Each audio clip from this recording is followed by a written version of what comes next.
반갑습니다. 스포츠 분석하는 남자 스분남 인사드립니다. 자, 오늘 분석할 경기는 12월 27일 일요일 NBA 총 2경기 준비를 했고요.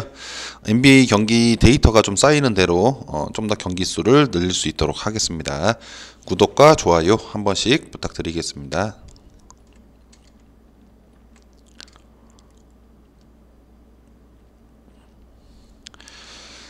자, NBA 지금 시즌 초반 진행이 되고 있는데, 일단은 데이터가 아직 많이 쌓이지가 않았죠. 그래서 작년 데이터에다가 최근에 이적한 그런 흐름들까지 좀 반영을 해서 분석을 하고 있습니다.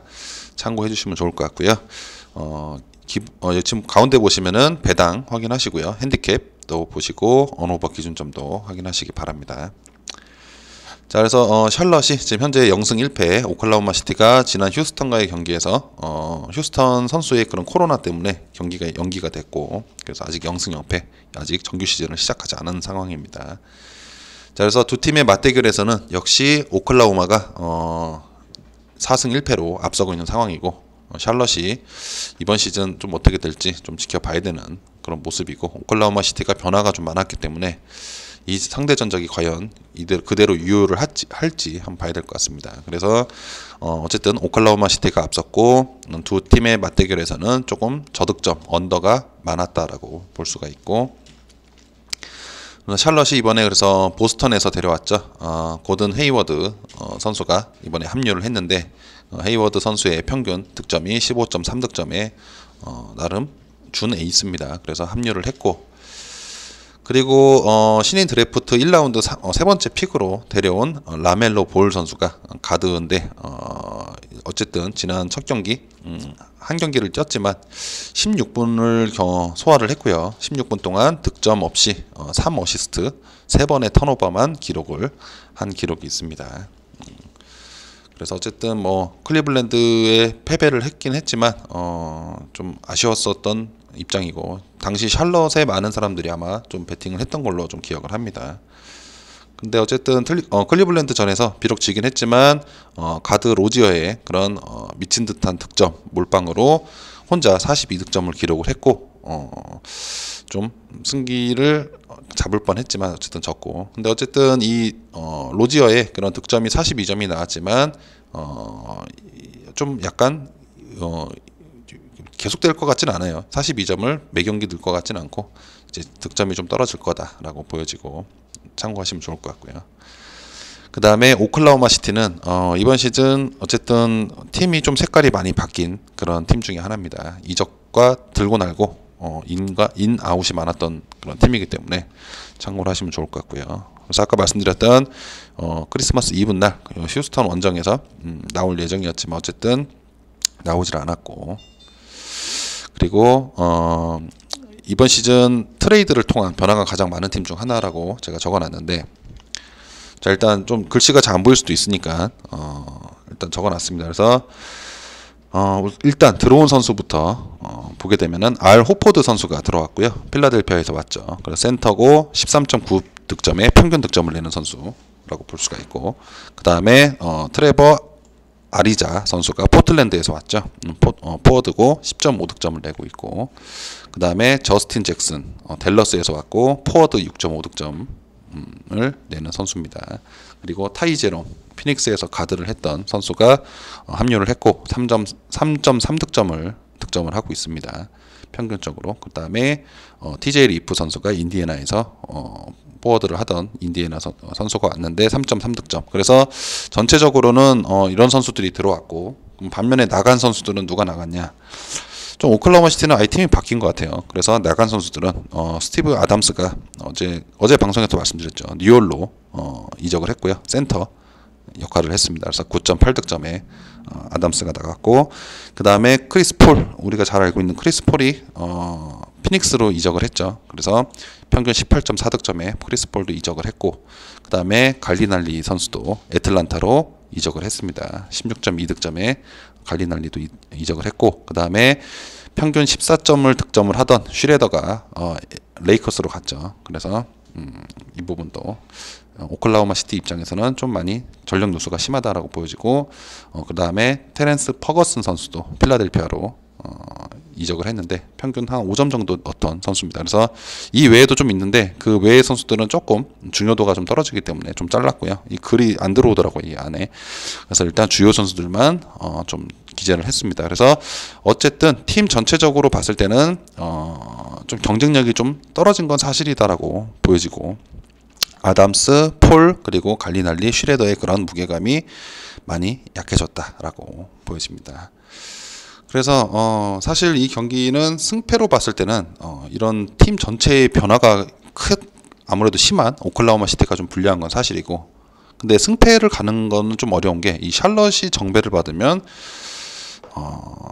좀 어렵죠. 그래서 샬럿은 약간 역배일 때 가는 팀 중에 하나이긴 합니다. 항상 사고를 많이 쳤고, 특히 샬럿이 원정일 때 성적이 괜찮습니다. 그래서 항상 사고를 많이 쳤던 팀 중에 하나인데, 샬럿이 정배다 그러면 조금 승패는 포기를 하는 게 좋을 것 같고, 기준점이 228.5인데 이 두 팀의 맞대결상 그런 저득점 양상이 좀 강했고, 아직 샬럿도 뭔가 구체화되지 않은 그런 전술인 것 같고, 그런 빌드업인 것 같고, 오클라호마도 지금 선수들이 많이 되고 변경이 있으면서 예전 같진 않을 것 같다라고 보여집니다. 그래서 228점 언더를 가는 게 좀 좋을 것 같다. 물론 크리스 폴이 오클라호마 시티가 언더가 좀 많았던 이유는 크리스 폴의 그런 지공 능력이 있었기에 오클라호마가 조금 언더 팀인 건 맞았는데, 어쨌든 크리스 폴의 그런 지공은 볼 수는 없지만 기준점도 좀 다소 생각했던 것보다 높고, 두 팀의 그런 득점력이 조금 의심이 되는 상황이기 때문에 한번 저득점으로 보도록 하겠습니다.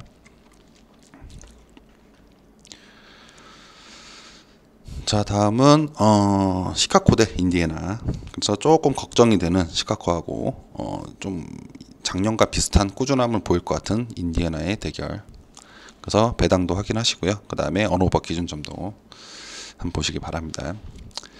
자, 그래서 어쨌든 두 팀의 최근 맞대결에서는 아직 시카고가 이긴 적이 없습니다. 최근 5경기에서는. 그래서 역시 인디애나가 확실히 우위에 있다고 보여지고, 제가 좀 적어놨죠. 팀의 밸류나 선수들만 봐도 조금 인디애나가 이길 것 같은 예상이 좀 듭니다. 그래서 시카고하고 인디애나 두 팀 모두 이번 시즌 큰 변화가 없는 팀 중에 하나인데, 그래도 시카고 입장에서는 가장 큰 변화라고 보기엔 좀 그렇지만, 어쨌든 신인 그 선수가 들어왔고, 패트릭 윌리엄스가 왔는데, 어쨌든 지난 직전 경기에서 16득점을 했습니다. 그래서 역시 좀 드래프트에서 좀 잘 뽑았다라고 보여지고, 그리고 저번 방송에서도 말씀드렸듯이 브루클린에서 팀 옵션을 포기하고 이제 시카고로 넘어온 템플 선수가 합류를 했지만 직전 경기에서는 경기에 나오지 않았습니다. 그리고 또 떠난 선수도 있는데, 샤킬 해리슨 유타로 갔고 6득점을 올리던 선수가 떠났고, 그 다음에 크리스턴 애틀란타로 떠났고 역시 8.3점의 그런 득점을 내던 선수가 떠났다라고 볼 수 있는데, 어쨌든 종합적으로 봤을 때는 이 윌리엄스하고 템플이 들어오면서 해리슨과 크리스턴이 나간 것보다는 좀 더 이득이다라고 볼 수 있는데, 큰 이득은 아니다라고 보여지고, 작년과 비슷한 흐름의 양상을 보이는 시카고가 될 것 같다라고 생각이 좀 듭니다. 자, 그 다음에 인디애나. 그리고 이것도 좀 설명을 드려야죠. 다시 처음 방송 보시는 분들도 있으니까, 이 부분은 이제 그 득점 순위입니다. 30개 구단 중에 23번째 순위고, 실점이 25위니까 많다는 거죠. 실점도 많다. 그다음 리바운드, 평균 리바운드인데, 평균 리바운드는 역시 뒤에 있고, 평균 어시스트, 그러니까 어시스트도 역시 뒤쪽에, 전체적으로 약간 하위권 팀의 그런 모습을 보이고 있는 상황이고, 반대로 인디애나가 득점에서 7위, 그 다음에 실점에서 9위, 수비가 괜찮다라는 소리고, 리바운드 4위, 어시스트 4위. 그러니까 팀의 전체적인 유기적인 플레이가 상당히 좋다라고 볼 수가 있습니다. 그래서 이제 직전 뉴욕 닉스를 상대로 121대 107로 완파하면서 역시 상위권 팀의 그런 저력을 보여줬고, 지난 시즌 동부 4위인 인디애나 현재 3위입니다.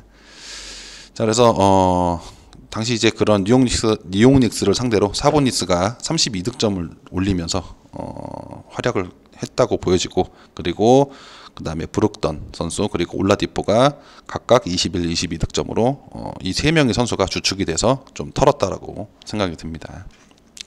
아까 그 방송 이 방금 전 페이지에서 말씀드렸다시피 그런 TJ 리프가 오클라호마로 떠났지만 사실 인디애나 입장에서는 엄청난 뭐 변화가 있는 건 아니죠. 그리고 또 들어온 선수도 있는데 레크 이제 제일런 레크 선수가 피닉스에서 들어왔고, 그 다음에 칼람 마틴 미네소타에서 6.4득점을 평균으로 올리고 있던 포워드 마틴 선수가 합류를 했지만 직전 뉴욕 닉스 경기에는 나오지 않았습니다. 자, 그래서 인디애나는 어쨌든 나가고 들어오고만 봤을 때는 조금 이득이죠. 둘 팀 모두 시카고도 그렇고 인디애나도 조금 이득인데, 그 이득이라는 표현이 좀 그렇지만 그 부분이 크진 않다라고 그냥 미미합니다, 전체적으로. 그래서 이렇게 팀이 전체적으로 바뀌는 오클라호마도 있고 팀의 그런 변화가 크게 없는, 이번 시즌 크게 없는 팀들도 있으니까 참고하시면 좋을 것 같습니다. 그래서 일단은 이 전체적인 배팅 라인을 봤을 때는 일단 인디애나 마인으로 가는 게 일단 기본적으로는 뭐 배당 대비도 가장 좋을 것 같고, 4점이면 해볼 만하다라고. 왜냐하면 시카고의 그런 프리시즌, 물론 프리시즌을 믿으면 안 되지만 프리시즌 경기하고 직전 경기를 봤을 때는 조금 답이 없어 보입니다. 아직은 조금 시간이 좀 더 있어야 되고, 리그가 중반쯤 갔을 때 이제 선수들 체력이나 부상이 나왔을 때 그런 때 이변을 만들어내지 않겠나라고 생각이 들고, 지금 현재 시즌 초반에 인디애나를 상대로는 좀 쉽지 않겠다라고 보여집니다. 그래서 인디애나 마인승으로, 좀 불안하신 분들은 그냥 일반승으로 한번 가보도록 하겠습니다. 그래서 가족 같은 분위기의 소통방에서 스포츠 조합픽, 스포츠 정보 받아보시고요. 영상 아래 고정 댓글 확인해 주시기 바랍니다. 자, 구독과 좋아요 한 번씩 부탁드리겠습니다. 감사합니다.